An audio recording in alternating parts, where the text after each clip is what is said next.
On the street, at the dinner table, even in your bedroom, phones and technology are everywhere.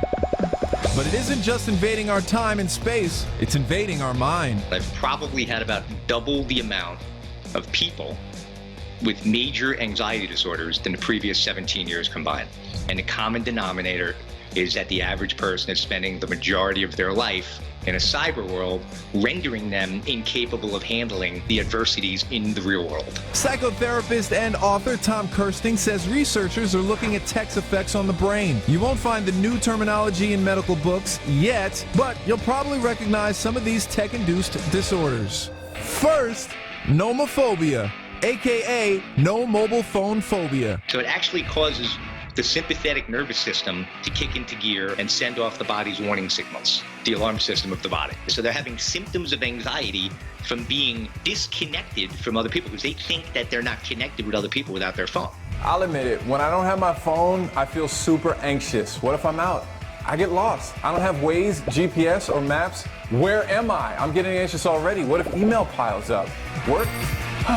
Next, hypochondria has gotten a tech upgrade, Cyberchondria.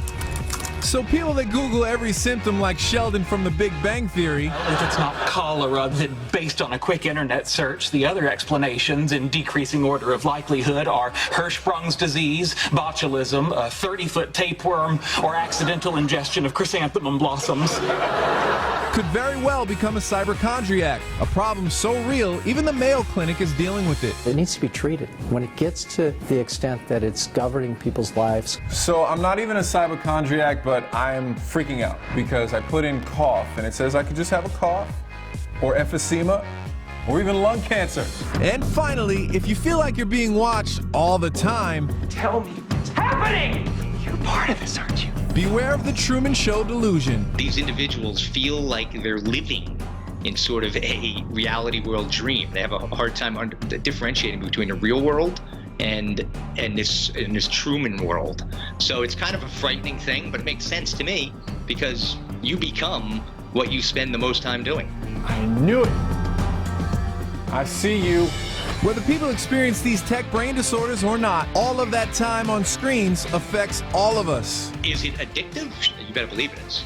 This is addictive. It's the same reward area of the brain that's releasing dopamine and so forth is activated when looking at a phone and your screen and your social media that's activated when you're doing drugs. Going crazy for tech literally is at the top of our list.